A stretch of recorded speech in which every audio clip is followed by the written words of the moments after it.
ከቤት ኪራይ ጋር በተያያዘ መንግስት የሚያደርገውን ቁጥጥርና ቅጣት አጠናክሮ መቀጠሉን ሰምተናል። በዚህም መሰረት የቤት አከራዮች ላይ በተደረገው ክትትል በርካታ ባለይዞታዎች ላይ እርምጃ የተወሰደ ሲሆን የኪራይ ዋጋም እየጨመረ ይገኛል። በሌላ በኩል ደግሞ መንግስት የጤና ተቋማትን በተመለከተ ጠንከር ያለ መግለጫ አውጥቷል። በዚህም መሰረት ማንኛውም ሰው እስከ 15000 ብር የሚደርስ አስቸኳይ የነጻ ሕክምና አገልግሎት እንዲያገኝ የሚፈቅደውን መመሪያ ተግባራዊ የማያደርጉ ተቋማትና ባለሙያዎች በህግ ይጠየቃሉ ብሏል። ሰላም ቤተሰቦቻችን፣ መረጃዎቹን የት ሀገርና የት ከተማ ሆናችሁ እየተከታተላችሁ እንደምትገኙ በሐሳብ መስጫው ላይ ጻፉልን። አሁን ዝርዝር መረጃዎቹን አንድ በአንድ ወደ እናንተ እናደርሳለን። እስከ መጨረሻው አብራችሁን ቆዩ። ለትራፊክ አደጋ ተጎጂዎች ነጻ ሕክምና የማይሰጡ ተቋማትና ሐኪሞች በህግ እንደሚጠየቁ ሰምተናል። በትራፊክ አደጋ ጉዳት ደርሶበት ወደ ሕክምና ተቋማት ያመራ ማንኛውም ሰው እስከ 15000 ብር የሚደርስ አስቸኳይ የነጻ ሕክምና አገልግሎት እንዲያገኝ የሚፈቅደውን መመሪያ ተግባራዊ የማያደርጉ ተቋማትና ባለሙያዎች በህግ ይጠየቃሉ ተብሏል። የመንገድ ደህንነትና መድን ፈንድ አገልግሎት እንዳስታወቀው የመንግስትም ሆነ የግል የሕክምና ተቋማት ጉዳት ደርሶበት የሚመጣን ማንኛውም ግለሰብ በነጻ የመርዳት ግዴታ ቢኖርባቸውም አንዳንድ ተቋማት በመመሪያው የታዘዘውን አሰራር ተግባራዊ እያደረጉ አይደለም። መመሪያውን ተላልፈው የተገኙ የሕክምና ባለሙያዎችና ተቋማቱ እርምጃ ይወሰድባቸዋል ሲሉ ማስጠንቀቂያ የሰጡት የአገልግሎቱ የህዝብ ግንኙነት አስተባባሪ አቶ ሱራፌል ብርሃኑ ሁሉም የሕክምና ተቋማት ለትራፊክ አደጋ ተጎጂዎች ያለምንም ቅድመ ሁኔታ አስቸኳይ የሕክምና እርዳታ መስጠት እንዳለባቸው አጽንኦት ሰጠውበታል። ይህ ግዴታ የተቀመጠው ከ2005 ዓ.ም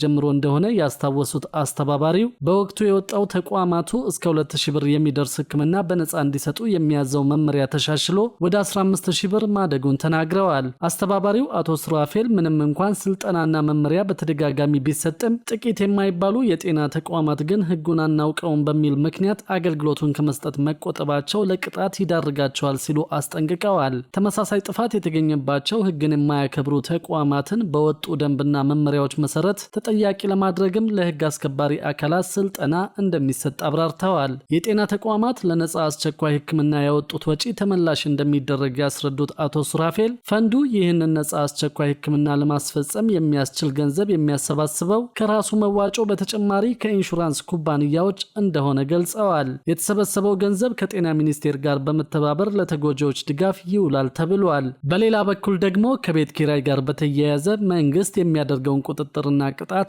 አጠናክሮ መቀጠሉን ሰምተናል። በዚህም መሰረት የቤት አከራዮች ላይ በተደረገው ክትትልና በበርካታ ባለይዞታዎች ላይ እርምጃ የተወሰደ ሲሆን የኪራይ ዋጋም እየጨመረ ይገኛል። በመዲናዋ በሊዝ የተላለፉ ቦታዎች ከህግ አግባብ ውጭ ሲጠቀሙ የተገኙ ባለይዞታዎች ላይ የእርምት እርምጃ መውሰዱን ያስታወቀው የአዲስ አበባ ከተማ አስተዳደር የመሬት ልማትና አስተዳደር ቢሮ ነው። ቢሮው የተሻሻለው የከተማ ሊዝ አዋጅን ተከትሎ በወጣው ደንብ መሰረት መሬቱን ከወሰዱበት ዓላማ ውጭ ለሌላ አገልግሎት ሲጠቀሙ የተገኙ ባለይዞታዎች ላይ ፍተሻ በማድረግ የእርምት እርምጃ ወስዷል። በዚህ ጉዳይ ላይ የአዲስ አበባ ከተማ አስተዳደር የመሬት ልማትና አስተዳደር ቢሮ ምክትል ኃላፊ አቶ መኮንን ተረፈ እርምጃው መወሰዱን አረጋግጠዋል። በበጀት ዓመቱ በሊዝ ውል መሬት ያገኙ ባለይዞታዎች ያሉበትን ሁኔታ የመሬት ልማትና አስተዳደር ቢሮ ማጣራት መጀመሩን የገለጹት ኃላፊው ከዚህ ውስጥ በህጉ መሰረት የአገልግሎት ለውጥ ያደረጉ በርካታ ባለይዞታዎች እንደሚገኙበት ተናግረዋል። ይሁን እንጂ ከሊዝ ውል ውጭ ወይም ደግሞ የህግ አግባብነት በሌለው መንገድ የመሬት አጠቃቀም ለውጥ ያደረጉ ባለይዞታዎች በተደረገው ክትትል ተገኝተዋል። ከህግ ውጭ የመሬት አጠቃቀም ለውጥ ያደረጉ ባለይዞታዎችን እንዲያስተካክሉ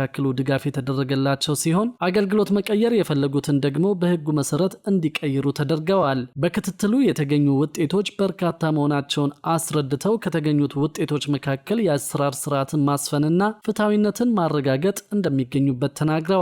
በክትትሉ ለተለያዩ የልማት ስራዎች ሊውል የሚችል በ20 ዓመታት ጊዜ ውስጥ ሊሰበሰብ ሲገባው ሊሰወር የነበረ ከ9 ቢሊዮን ብር በላይ ማዳን መቻሉን አስረድተዋል። ባለንብረቶች ከዚህ ቀደም የመኖሪያ ቤት የነበረውን የመሬት ይዞታ ወደ ንግድ ወይም ደግሞ ወደ ሌሎች አገልግሎቶች ሲቀይሩ የመሬት አጠቃቀም ለውጥ ሊያደርጉ እንደሚገባ ኃላፊው ገልጸዋል። እርምጃዎቹ በአዋጅና በደንብ እንዲሁም ይህንን ደንብ ለማስፈጸም በወጣው መመሪያ የሚደገፉ መሆናቸውን አስታውቀዋል። የመሬት ልማትና አስተዳደር ቢሮ የመሬት ሊዝ ገቢ የከተማውን አገልግሎት ለማሻሻልና የመሰረተ ልማት ግንባታ ወጪዎችን ለመሸፈን ትልቅ የፋይናንስ ምንጭ መሆኑን በመገንዘብ የተሰጠውን ገቢ የመሰብሰብ አቅም ማሳደጉ ነው የተነገረው። በዚህም ከመስከረም 8 ቀን 2018 ዓ.ም ጀምሮ ባከናወነው ባከናወነው የንቅናቄ ስራ ከ5210 የሊዝ ባለይዞታዎች ላይ ብቻ ከ1.6 ቢሊዮን ብር በላይ የሊዝ ገቢ መሰብሰብ ችሏል። በተለይም ባለፉት 60 ቀናት ውስጥ ብቻ በየቀኑ በአማካይ 63.4 ሚሊዮን ብር መሰብሰብ ስለመቻሉም ተገልጿል። አብዛኛው ገቢ የተሰበሰበው ደግሞ የሊዝ ውላቸውን ከቀየሩ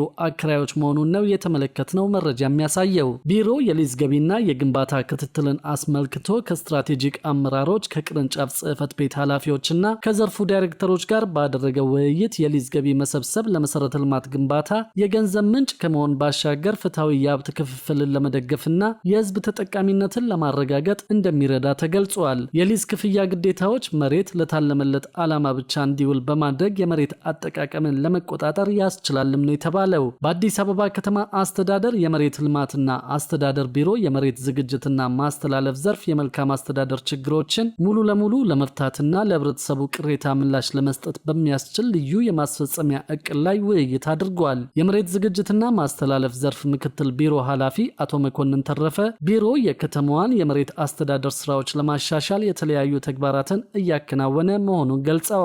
ከነዚህ አንዱና ዋነኛው የመልካም አስተዳደር ችግሮችን በመለየት የህብረተሰቡን ጥያቄ በተገቢው መመለስ ነው ብለዋል። የቢሮ ስትራቴጂክ አመራሮች፣ የቅርንጫፍ ጽህፈት ቤት ኃላፊዎችና የዘርፉ ዳይሬክተሮች በተሳተፉበት በዚህ መድረክ የተስተዋሉ የመልካም አስተዳደር ችግሮች በጥብቅ ተገምግመዋል። በውይይቱም ችግሮችን ለመቅረፍ በጥቂት ቀናት ውስጥ ተፈጻሚ የሚሆን ልዩ የማስፈጸሚያ እቅድ አዘጋጅቶ ተግባሩን በንቅናቄ ለመፈጸም መታቀዱ ተመላክቷል። መንግስት በአከራዮች ላይ እየወሰደ ያለው እርምጃ በቤት ኪራይ ዋጋ ላይ ጭማሪ እንዲፈጠር ምክንያት እየሆነ መሆኑን አስተያየት ሰጪዎች ተናግረዋል። ብዙዎችም በዚህ ህግ አተገባበር ምክንያት የመስሪያ ቦታቸውን በመዝጋት ከስራ ውጭ መሆናቸውን የተናገሩት። በሌላ በኩል ደግሞ በአዲስ አበባ ከተማ የግብር ከፋዮችን ቅሬታ አጣርቶ ምላሽ የሚሰጥ አሰራር ሊጀመር መሆኑን ሰምተናል። የአዲስ አበባ ከተማ አስተዳደር የግብር ከፋዮችን ቅሬታ ኃላፊዎች በተገኙበት አጣርቶ ምላሽ መስጠት የሚያስችል አሰራር ተግባራዊ እንደሚያደርግ አስታውቀዋል። በአዲስ አበባ የግብር አሰባሰብና የገቢዎች አገልግሎት አሰጣጥ ጋር በተያያዘ የሚኖርን ቅሬታ መፍታት የሚያስችል አዲስ አሰራር በከንቲባ ጽህፈት ቤት ስር ተዋቅሯል።